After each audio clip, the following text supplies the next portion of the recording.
여러분한테 궁금한 것이 한 가지가 있는데요. 여러분은 어떻게 예수님을 믿게 되셨나요? 어떻게 예수님을 믿게 되고, 어떻게 예수님을 알게 되고, 누가 여러분에게 예수님을 전해주셨습니까? 어떻게 예수님을, 누구의 소개로 예수님을 믿게 되셨습니까? 막 생각하시는 것 같아요. 내가 어떻게 예수님 믿게 됐지? 내가 예수님 믿고 있나? 여러 가지 생각하시는 것 같습니다. 오늘 본문에 보면 사마리아 사람들이 어떻게 예수님을 믿게 되었는지, 어떻게 그들이 예수님께 나오게 됐고 어떻게 예수님을 믿게 되었는지에 대해서 잘 나타나 있습니다. 오늘 본문 말씀 다시 한번 같이 읽도록 하겠습니다. 39절에서 42절까지입니다. 같이 읽겠습니다. 시작. 여자의 말이 내가 행한 모든 것을 그가 내게 말하였다 증언하므로 그 동네 중에 많은 사마리아인이 예수를 믿는지라. 사마리아인들이 예수께 와서 자기들과 함께 유하시기를 청하니 거기서 이틀을 유하심에 예수의 말씀으로 말미암아 믿는 자가 더욱 많아 그 여자에게 말하되 이제 우리가 믿는 것은 내 말로 인함이 아니니 이는 우리가 친히 듣고 그가 참으로 세상의 구주신 줄 알미라 하였더라. 아멘. 사마리아 사람들이 처음 예수님께 나왔던 이유는 무엇이냐면 그 여자 때문이었습니다. 이 여인의 이야기 때문입니다. 쉬운 편으로 이야기하면 그 여인의 간증이 있었고 예수님께로의 초대가 있었기 때문입니다. 마을 사람들은 이 여인에게 뭔가 문제가 있다고 하는 거 다 알고 있었습니다. 이 사람 우리와 어울릴 수도 없는 사람이고 함께 하지 않았던 사람이라고 하는 것, 다른 사람 앞에 설 수도 없는 사람이라고 하는 것 알고 있었습니다. 그래서 모든 사람들이 다 집에 머물고 있을 정오에 낮 12시에 우물가에 가서 혼자 물을 길어올 수밖에 없는 사람이라는 것 알고 있었습니다. 그런데 이 사람이 동네 한복판에 와서 이렇게 이야기하는 것입니다. 내가 한 일을 예수께서 다 알아맞히셨다 증언하고 있는 것입니다.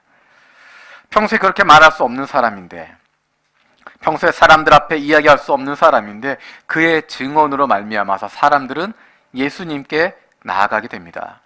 예수가 누구인지 알고 싶은 마음을 갖게도 되어지고 예수님을 믿게도 되었다라고 이야기하고 있습니다. 근데 재미있는 것은 42절입니다. 우리 42절 말씀 같이 한번 보겠습니다. 42절 시작. 이제 우리가 믿는 것은 내 말로 인함이 아니니 이는 우리가 친히 듣고 그가 참으로 세상의 구주신 줄 알미라 하였더라. 그 여자에게 이렇게 이야기합니다. 우리가 이제 믿는 것 네 말 때문이 아니라 우리가 친히 듣고 그가 참으로 세상의 구주신 줄 알았기 때문이다 라고 이야기합니다. 처음에 이 사마리아 사람들은 이 여인의 간증으로, 이 여인의 소개로 예수님께 나왔습니다. 하지만 거기에 머물러 있지 않습니다. 들었던 것, 예수님에 대해서 들었던 이야기 거기에 머물러 있지 않습니다. 그들은 예수님의 말씀에 귀를 기울이고 있습니다. 얼마나 그들이 열정을 가지고 있었는지, 얼마나 뜨거운 마음을 가지고 있었는지 우리 40절 말씀 함께 읽겠습니다. 40절입니다. 시작. 사마리아인들이 예수께 와서 자기들과 함께 유하시기를 청하니 거기서 이틀을 유하심에, 그들이 예수님에게 함께 있어달라고 이야기했고 이틀 동안 예수님의 말씀에 귀를 기울이고 있습니다. 이틀 동안 머물면서 예수님이 말씀하시고 그들은 듣고 그 말씀을 깨닫게 되어지고 그 말씀을 듣게 되는 것을 통하여서 예수를 세상의 구주구나 인정하게 되어지고 그분을 세상의 구주로 믿게 되었던 것입니다. 예수님을 만나게 해주는 사람, 소개해주는 사람, 그런 사람이 있었지만 우리가 거기에 머물고 있으면 예수님을 올바르게 알아갈 수 없습니다. 말씀을 통해서 그분을 깊게 알아가는 것이고 그를 통해서 예수님을 만날 수 있어야 됩니다. 누군가를 통해서 소개받는 것입니다. 거기서 시작할 수 있지만 거기에 머물고 있어서는 안 됩니다. 여러분에게 예수님 소개했던 사람 누굽니까? 여러분이 처음 예수님에 대해서 들었던 이야기 어떤 것입니까? 만약에 그 마을 사람들이 이 여인의 이야기만 듣고 이 여인의 간증만 듣고 예수님을 믿었다고 하면 그 다음날 있을 이 여인의 모습 때문에 모두가 시험에 빠지고 신앙을 잃어버릴 수도 있었을 것입니다. 이 여인의 이야기로부터 시작했지만, 이 여인의 간증으로부터 시작했지만 예수님의 말씀을 통해서 예수님을 만나게 되었고 예수님을 믿게 되었고 그래서 그분을 세상의 구주로 고백하게 된 것입니다. 이러한 과정이 있어야 믿음이 흔들리지 않습니다. 우리의 믿음이 자꾸만 흔들리게 되는 이유는 자꾸만 우리에게 소개해 주었던 사람, 그 사람에게 시선이 머물기 때문입니다. 오히려 예수님을 나에게 소개해 주었던 사람, 그 사람이 사라지고 나면 예수님에게 집중할 수 있습니다. 여러분에게 예수님을 소개했던 사람 어디에 있습니까? 그 사람이 여러분에게 전해 주었던 그 예수님이 정말 예수님의 모습 맞습니까? 제가 신학대학원 공부할 때 경험입니다. 제가 좋아하는 교수님 책을 읽다가 참 멋진 표현을 발견했습니다. 근데 그 표현은 미국에 있는 신학자가 썼던 내용을 인용하신 것이었습니다. 그래서 어느 책, 몇 페이지 그 내용을 쭉 영어로 인용을 하시고 한글로 번역을 해두었습니다. 참 내용이 좋다라고 생각을 했고 나중에 제가 공부할 기회가 있어서 그 신학자의 책을 직접 읽어보게 됐습니다. 그런데 그 책을 쭉 읽다 보니까 교수님이 이야기하신 것과 약간 다른 느낌이 들었습니다. 교수님 말씀하신 건 조금 다르네. 교수님이 인용하셨던 부분을 다시 한번 쳐다보고 이 저자의 책을 다시 한번 살펴봤습니다. 그 교수님께서 인용했던 내용을 영어로 자기 책에 옮겨 놓으셨기 때문에 그 내용과 실제 이 저자가 썼던 책의 내용을 비교해서 살펴봤습니다. 거의 똑같았는데 몇 개 철자가 다른 것을 발견하게 됐습니다. 철자 몇 개가 달라져 있었습니다. 자세히 그 철자들 살펴보니까 의도적으로 바꾼 것이 아니라 받아쓰기를 하면서 옮겨쓰기를 하면서 뭔가 실수할 수 있을 만한 그런 단어들이었습니다. 여러분 카톡 보내시다 보면 내가 의도하지 않았던 문자 갈 때 많이 있으시죠? 그 당시에는 컴퓨터를 가지고 작업을 한 것은 아니었지만 손으로 써서 하는 것이었지만 아마도 교수님께서 그 책을 읽으시면서 내용이 너무 좋아서 인용해야 되겠다 생각하시고 카드에 옮겨 쓰시면서 아마 철자를 바꿔 쓰신 것 같습니다. 아니면 이분이 자기가 쓴 글씨를 잘 못 알아봐서 그럴 수도 있을 것 같습니다. 그러다 보니까 철자가 조금 바뀌고 나니까 한글로 번역하니까 의미가 달라져 버렸습니다. 원래 저자가 이야기하던 의도가 아닌 이야기를 하게 됩니다. 그것을 바탕으로 이 교수님이 계속 글을 쓰다 보니까 잘못된 이야기, 잘못된 번역을 바탕으로 이야기를 쭉 하시다 보니까 뒤쪽에 가니까 원래 저자가 의도했던 내용이 아닌 것들 이야기하게 됩니다. 더 큰 문제는 무엇이냐면 이 교수님이 그 책을 가장 중요한 본인의 그 중심 교재로 사용하시기 때문에 그 책의 내용을 인용해서 다른 책도 쓰시는데 처음에 잘못 번역했던, 처음에 인용할 때 잘못 철자 옮겨 썼던 그 내용을 가지고 계속 사용하시는 것입니다. 더 놀라운 것은 무엇이냐면 그 교수님에게 배웠던 제자들도 그 교수님이 옮겨 쓰셨던 내용, 그것을 그대로 인용해서 사용한다는 것입니다. 처음에 그 교수님이 실수로 철자 몇 가지 바꿔 썼는데, 철자 몇 개 실수했었는데 그것이 잘못된 메시지가 되어버렸고 그것이 한 사람이 아니라 그 제자들에게 또 그 책을 보고 있는 많은 사람들에게, 사실은 한국에서 그 미국 신학자의 가장 정통한 학자로 그 교수님이 이름나 있기 때문에 이 신학자에 대해서 잘못 이해하게 되어지는 그런 일들이 벌어졌습니다. 왜 그럴까요? 원문을 읽어보지 않았기 때문입니다. 원래 저자가 뭐라고 썼었는지 그것을 확인하지 않았기 때문에, 처음에 아는 것 같았지만 그것 제대로 확인하지 않았기 때문에 조금 바뀌게 되어지고 그것이 전달되는 과정 가운데서 점점 확대되어지는 것입니다. 처음에 전달했던 사람의 실수가 그대로 뒷사람에게도 이어지고 있는 것입니다. 지금 이 양편의 기둥 뒤에 계신 분들은 저를 직접 보실 수 없으시죠? 또 2층에 계신 분들, 지하에 계신 분들도 저를 직접 보실 수가 없습니다. 화면을 통해서 저를 보고 있습니다. 지금은 TV 화면이 굉장히 깨끗하지만 시간이 지나면 화면에 왜곡이 좀 생기기도 합니다. 물론 지금 있는 그대로 보는 것 같지만 사실과 좀 다르게 보입니다. 화면에서 보는 건 살이 1.5배 정도, 얼굴이 더 커 보이는. 어떤 분들 가끔 그 이야기를 하십니다. 저에게 목사님 화면 참 잘 받으세요. 어떤 이야기죠?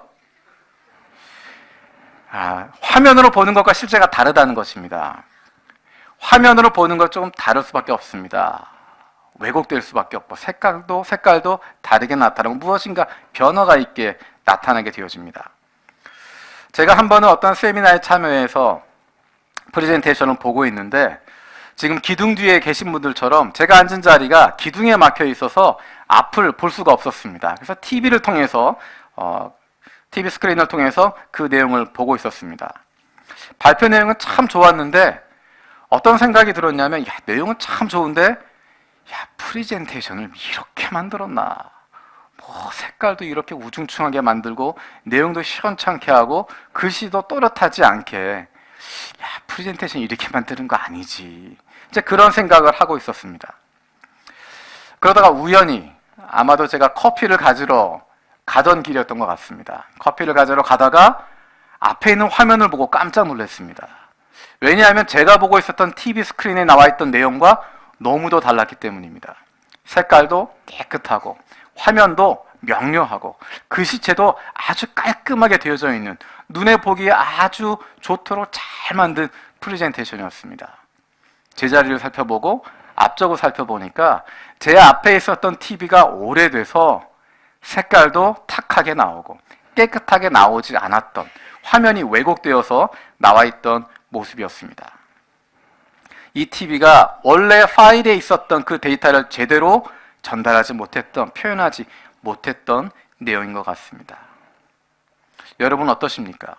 여러분에게 예수님을 소개했던 사람, 그 사람이 나름대로 열심히 전달하겠다고 노력하지만 여러 가지 다른 문제로 말미암아서 의도하지 않았던 왜곡이나 잘못된 전달이 있을 수 있습니다. 일부러 거짓말하려고 한 것이 아니라 일부러 왜곡하거나 일부러 잘못 전달하는 것이 아니라 어쩌다 보니까 어쩔 수 없이 그 전달하는 과정 가운데서 다르게 전달되어질 수 있고 왜곡되어질 수 있고 잘못된 메시지가 되어질 수 있습니다. 그래서 커뮤니케이션에서 중요하게 이야기하는 것, 메시지는 메신저다라고 하는 이야기가 있습니다. 메시지는 메신저에 의해서 좌우되어집니다. 메신저를 신뢰할 수 없으면 그 메시지가 들리지 않습니다. 혹은 메신저에게 느끼는 감정, 그것이 메시지 전체를 왜곡시키기도 합니다. 여러분 가끔 이런 경험 있지 않으세요? TV나 신문에서 또는 페이스북에서 뭔가 새로운 정보를 찾아서 야, 이런 중요한 게 있었구나. 그래서 그것을 남편에게 혹은 아내에게 혹은 부모님에게 또는 자녀에게 이야기했을 때 전혀 생각하지 못했던 반응이 올 때가 있습니다. 내가 그 얘기 지난번에 했거든? 혹시 여러분 들어본 적 없으세요?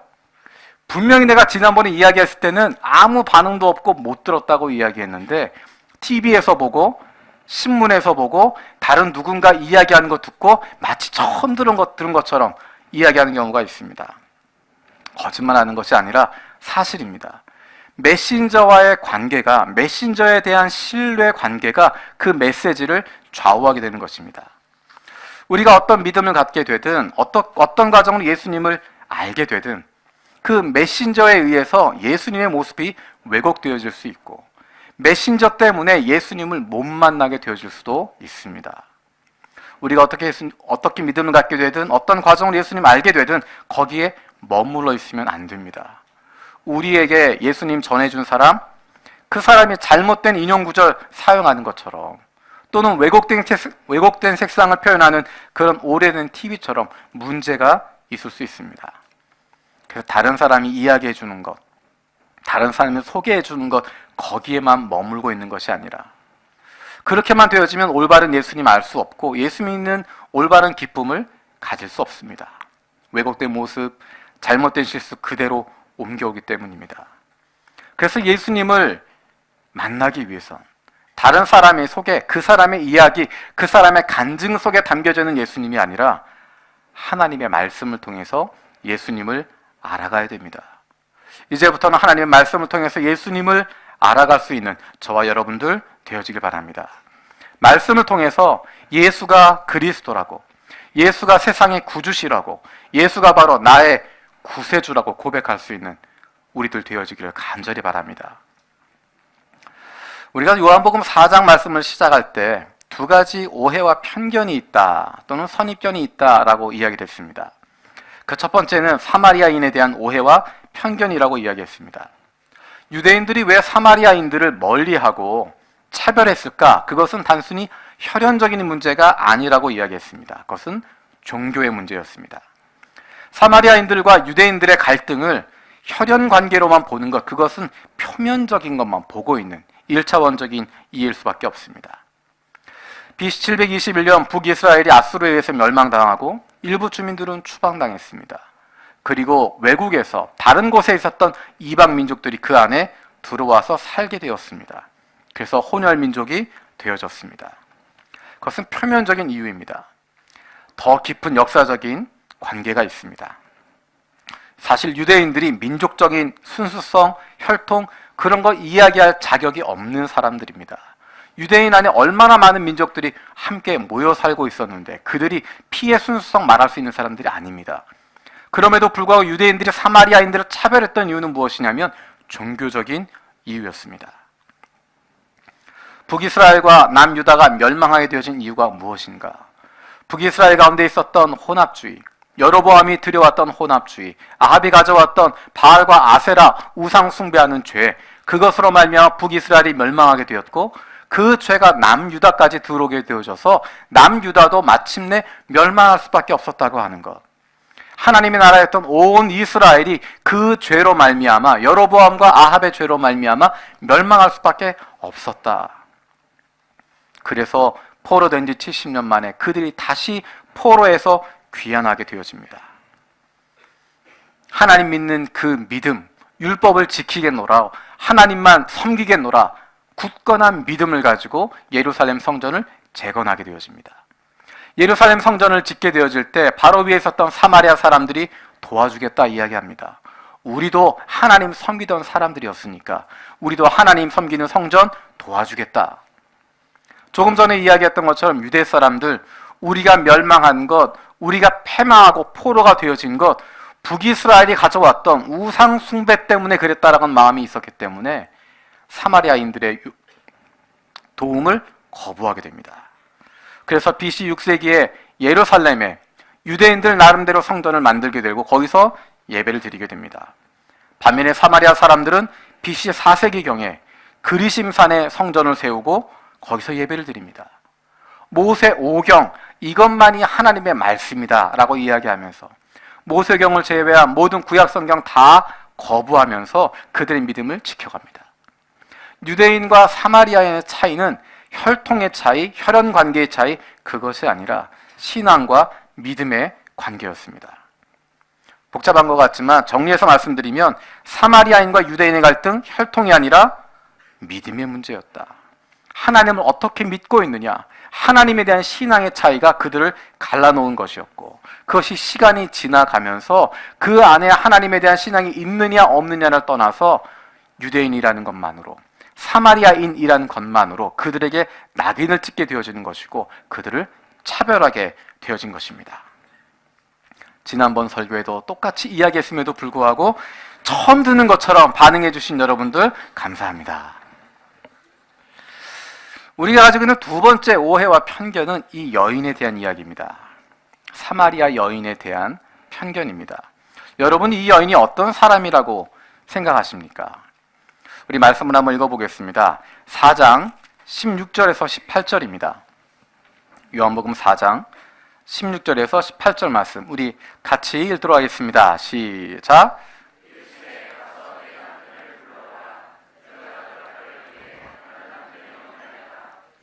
이르시되 내가 남편이 없다 하는 말이 옳도다. 너에게 남편 5이 있었고 지금 있는 자도 내 남편이 아니니 내 말이 참되도다. 우리는 이 여인을 이렇게 생각합니다. 아, 남편이 5.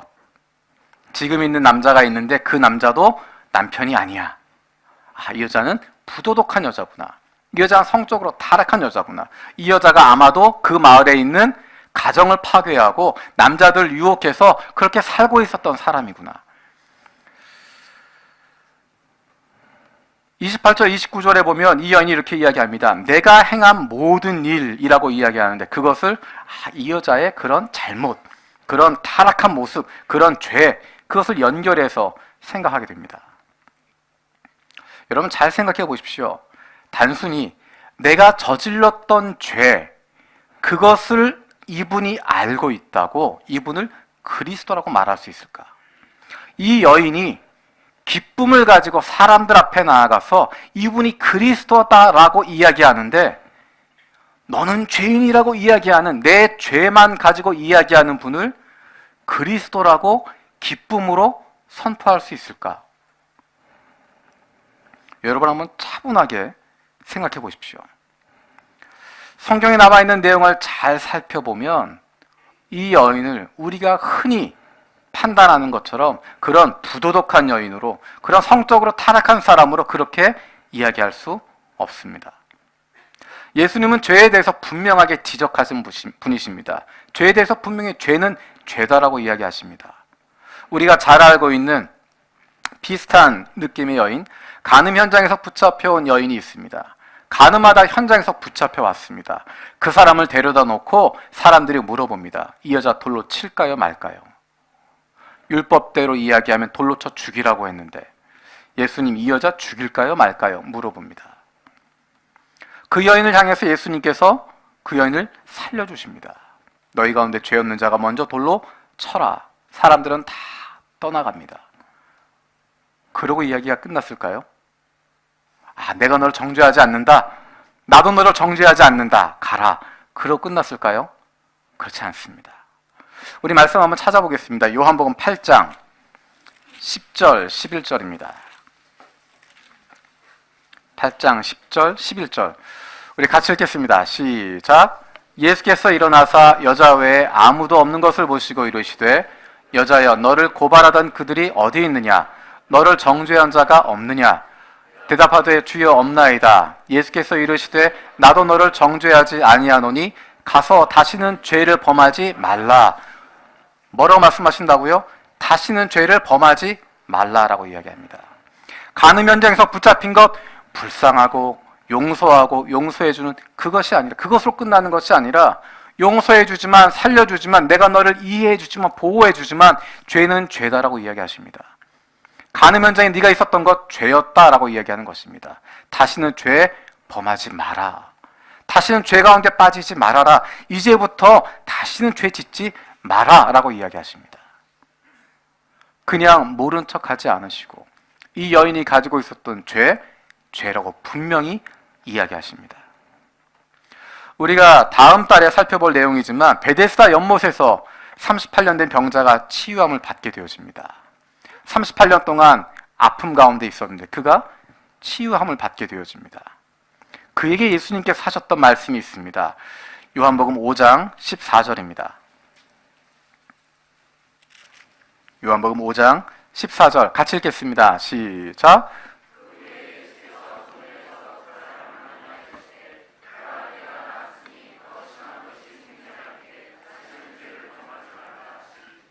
다시는 죄를 짓지 말아라 라고 이야기합니다. 이 사람이 병 나은 것, 죄 때문에 그 병이 있었다라고 하는 것입니다. 그 안에 죄가 있었다는 것입니다. 네가 죄를 지었다라는 것입니다. 이제 내가 너를 용서해 주었고 치료해 주었고 구원해 주었으니까 이제 가서는 다시는 죄를 짓지 말라. 조금 더 무서운 이야기가 더 나쁜 것 생기지 않도록, 더 나쁜 일이 생기지 않도록 다시는 죄를 짓지 마라 라고 이야기하십니다. 근데 예수님께서 4장에 나와 있는 이 여인을 대하시면서 그 여인의 죄를 지적하고 있는 장면이 혹시 보이시나요? 등장하지 않습니다. 만약에 이 여인에게 무언가 죄가 문제였다고 하면 그것에 대한 이야기를 분명히 하실 텐데 예수님은 그 죄를 지적하지 않으십니다. 그것에 대한 말씀이 나와 있지 않습니다. 아, 남편 데려오라는 이야기, 남편 데려오라고 했더니 없다고 이야기하고 그 전에 남편 5이 있었는데 다 네 남편 아니다. 지금 있는 사람도 네 남편 아니다. 그 이야기, 그것은 이 여인의 죄를 지적하는 것이 아니라 오히려 이 여인이 가지고 있었던 근본적인 문제를 직면하도록 만드시는 것입니다. 만약에 정말 그것이 다른 가정을 파괴하고 남자를 데려온 것이라면 예수님께서 분명히 이야기하셨을 것입니다. 다시는 남의 가정 깨뜨리지 말아라. 다시는 남의 남자 쳐다보지 말아라. 분명히 이야기하셨을 텐데 그런 이야기 등장하지 않습니다. 오히려 본문에서 이어지고 있는 내용은 무엇이냐면 예수님께서 남편을 데려오라라고 이야기했을 때 이 여인이 했던 반응은 무엇이냐면 그 안에 있었던 갈급함, 그 안에 있었던 영적인 목마름, 그것을 오히려 고백하고 있습니다. 예수님이 이렇게 말씀하십니다. 내가 남편이 없다 하는 말이 옳도다. 너에게 남편 5이 있었고 지금 있는 자도 내 남편이 아니니 내 말이 참되도다. 이것은 이 여인이 가지고 있었던 그 인생의 문제에 대해서, 이 여인이 지나왔던 그 인생을 돌아보시면서 그 인생의 문제를 내가 보고 있고 그 아픔을 알고 있고 네가 지금 어떤 상황에 있는지 그 마음을 헤아리고 있다 하는 말씀인 것입니다. 남편을 데리고 오라 예수님 말씀하시는데 나에게 남편이 없습니다 라고 말한 이 여인의 마음이 어떨까? 자신에게 해결되지 못했던, 풀어갈 수 없는 인생의 문제가 있었는데, 인생의 숙명과 아픔이 있었는데 그것들을 떠올리게 되는 것입니다. 그래서 내가 의지할 사람 없습니다. 나를 사랑해주는 사람 아무도 없습니다. 지금 내 옆에 한 남자가 있지만 이 사람도 내 남편 아닙니다. 이 사람도 나를 아내로 쳐주는 사람 아닙니다. 이 사람도 나를 사랑해주는 사람 아닙니다. 나는 누구도 의지할 대상이 없습니다. 그가 해결할 수 없는 문제와 아픔에 대해서 고백하고 있습니다. 그리고 예수님이 그 아픔에 대해서 이야기하시는 것입니다. 이 여인이 가지고 있었던 그 아픔에 대해서 그것을 다루고 계시고 그것에 대해서 이야기하시는 것입니다. 정확한 이유는 잘 모르겠습니다. 어쨌든 이 여인은 공동체에 받아들여지지 못하는 사람이었습니다. 다른 사람들과 대면하기 어려운 약점이 있는 사람이었습니다. 하지만 예수님이 그것을 개의치 않으시고 먼저 찾아가셔서 이 여인의 문제를 이야기하고 계십니다. 여러분, 남편을 둘, 셋 바꿀 수 있다 생각하십니까? 요즘 남편 한 넷, 5 바꿀 수 있는 여자 주변에서 부러워할까요?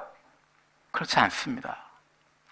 남편을 넷, 5 바꿀 수 있는 그런 사람 능력 있다고 이야기하지 않습니다.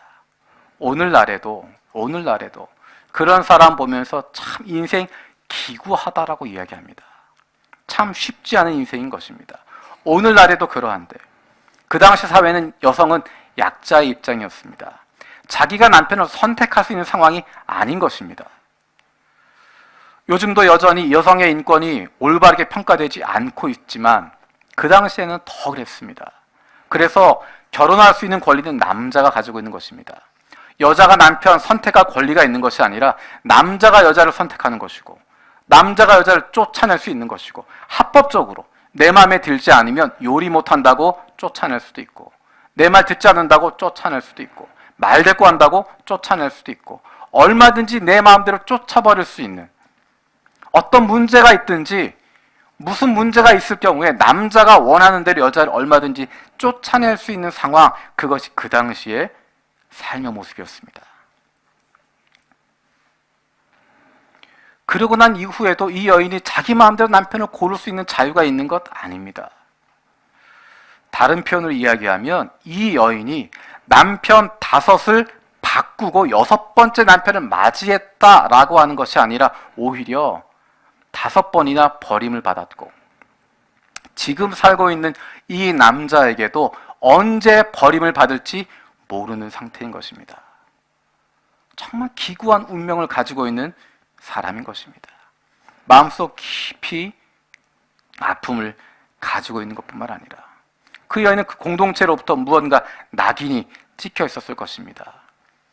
우리 옛날 시골에도 그런 거 있지 않았습니까? 아, 저 집에 누구는 소박 맞고 왔어. 5번이나 소박을 맞은 여자. 겉으로 보기에 멀쩡해 보이는데 뭔가 문제가 있는 여자.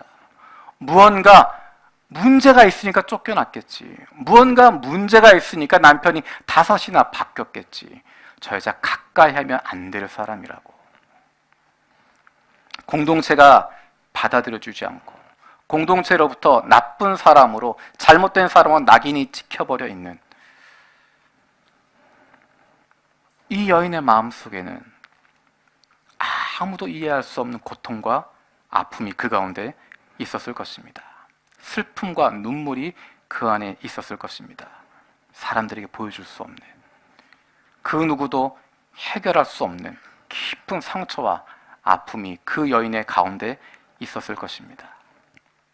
그래서 혼자 다니게 되는 것이고, 그래서 남들이 다 나오는 시간에 나오지 못하고 혼자 낮 12시에 물기르러 나올 수밖에 없는, 누군가 나에게 말을 걸면 독하게 변하게 되어지고 공격적으로 반응하게 되어지고 싸우게 되어지는, 내 안에 있는 그 아픔과 고통 때문에 다른 사람 품어줄 수 없는, 다른 사람 사랑할 수 없는 그런 신세가 되어진. 그런데 이 여인이 변했단 말입니다. 이 여인이 달라졌단 말입니다. 우리 39절 말씀 다시 한번 읽겠습니다. 39절입니다. 시작.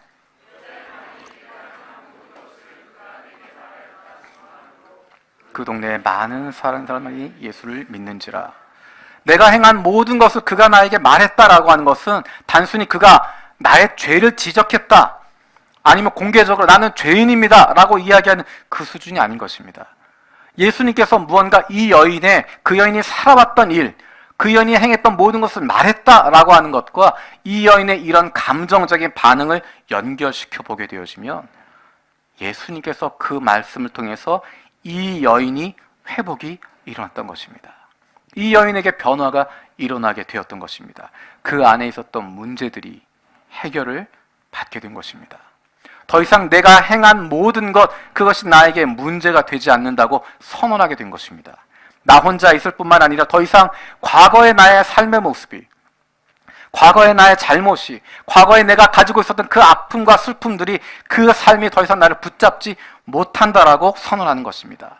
더 이상 죄의 문제가 나를 붙잡지 못한다고, 더 이상 죄인이었던 내가 더 이상 죄의 멍에, 사망의 멍에를 매지 않아도 된다고, 나는 이제 자유로워졌다고, 나를 억누르고 있었던 그것으로부터, 그 슬픔과 그 아픔으로부터, 그 고통으로부터 나를 자유롭게 해주셨다고 사람들에게 선포할 수 있는 것입니다. 사람들 앞에 설 수 없었던 이 여인의 변화가 어떻게 일어나게 되었을까? 바로 예수님을 만났기 때문입니다. 예수님이 이 여인을 새롭게 하시고 회복시키시고 다시 일어설 수 있도록, 사람들 앞에 다시 설 수 있도록 세워주셨습니다. 사람들 우리를 겉모습을 가지고 판단합니다. 너 어떻게 살아왔지? 당신의 이 모습 보니까 당신 과거는 이랬을 것 같아. 당신은 이런 사람일 거야. 나에 대해서, 우리에 대해서 무엇인가 낙인을 찍게 되어지고, 당신은 이런 사람이라고 이야기하고, 그것이 우리에게 아픔이 되어지고 나에게 상처가 되어지고, 아무도 내 안에 있는 슬픔과 고통에 관심을 갖지 않고, 아무도 내 속 깊은 곳에 있는 그 상처, 아픔에 아무도 마음을 쓰지 않습니다. 하지만 사마리아 여인, 그 여인의 속에 있었던 슬픔과 고통, 예수님의 눈길이 거기에 머물렀습니다. 그 여인의 깊은 상처와 아픔, 예수님의 손길이 거기에 닿았습니다.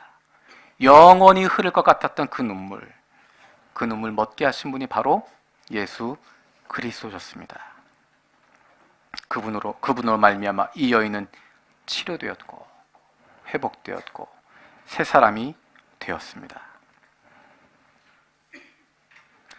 우리들에게도 예수님이 필요합니다.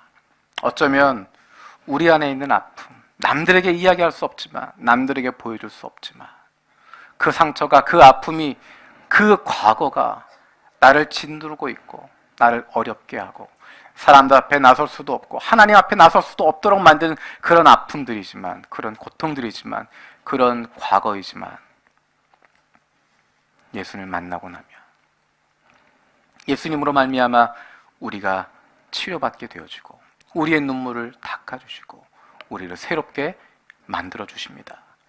그 예수님은 다른 사람에게 내가 들었던 그 예수님 아니고, 다른 사람이 소개해 주었던 그 예수님 아니고, 하나님의 말씀을 통해서 우리가 만나게 되는 것이고, 그 예수를 만나게 되어질 때 우리가 살아나게 됩니다. 내가 살아나면 우리의 가족이 살아납니다.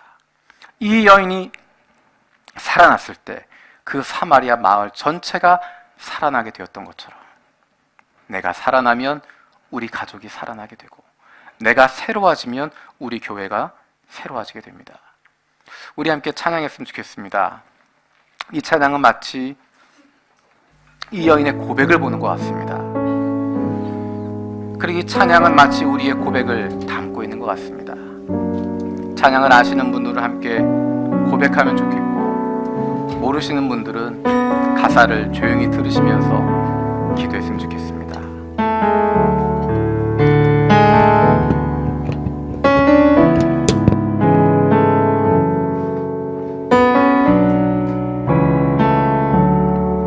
예수 나의 좋은 치료자, 예수 나의 좋은 치료자, 그의 눈이 머무는 곳은 나의 슬픔과 고통, 고개 들어 그의 눈을 볼 때에 난 알았네. 예수 나의 좋은 치료자,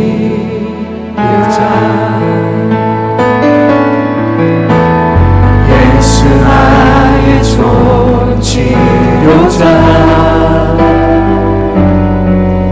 그의 손길이 닿은 곳은 나의 상처와 아픔 영원히 흐를 것 같았던 눈물을 다 멎었네.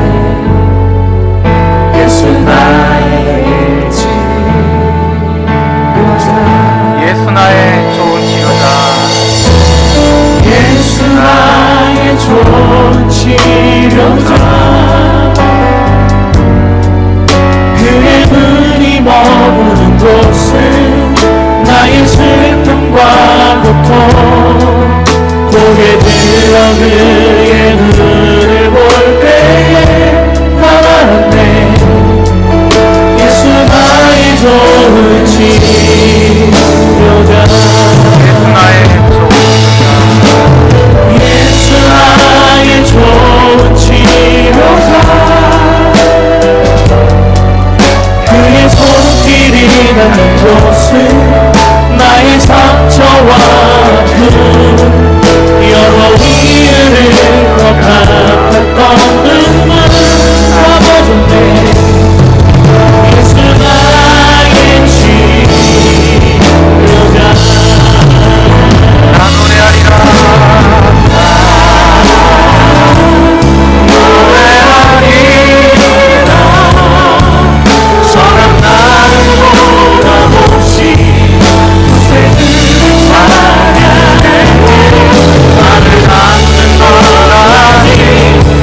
누구도 사랑해주지 않았던,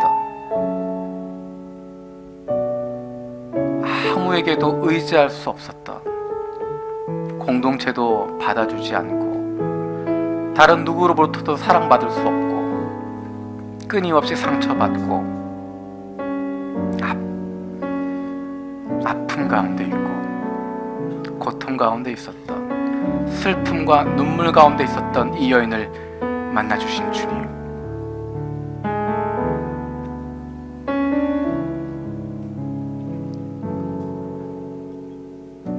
우리도 그 주님 만나고 이 여인처럼 새로워지게 하여 주시옵소서. 우리도 이 여인처럼 우리의 눈물을 닦아주시고 우리의 고통을 돌아보시는, 우리의 아픔을 만져주시는 예수 그리스도의 손길로 말미암아 새로워지게 하여 주시고 회복되게 하여 주시고 살아나게 하여 주시고, 이 여인이 살아남을 통하여 그 사마리아 마을 전체가 살아나게 되었던 것처럼 하나님, 내가 살아남을 통하여서, 내가 회복됨을 통하여서, 내가 새로워짐을 통하여서 우리의 가정이 새로워지게 하여 주시옵소서. 하나님, 내가 새로워진 것을 통하여서 우리 교회가 새로워지게 하여 주시고 회복되게 하여 주시옵소서.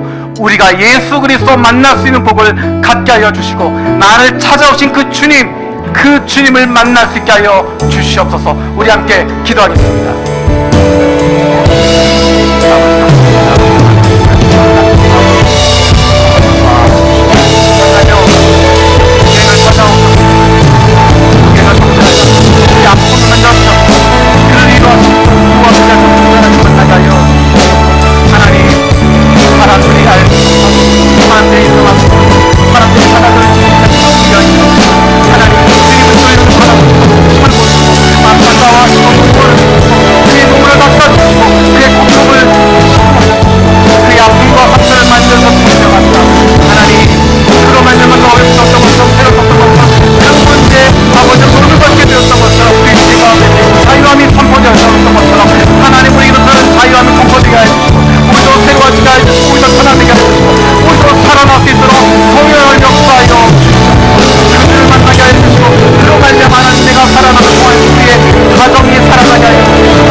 살아계신 아버지 하나님,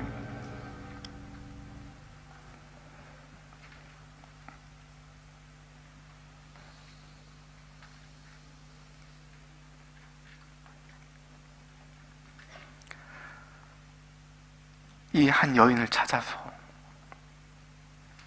누구도 사랑할 수 없고 누구도 의지할 수 없고 버림받고 힘없고 고통 가운데 있고 아픔과 상처 가운데 신음하고 있었던 이 여인 향하여서 주님 오셔서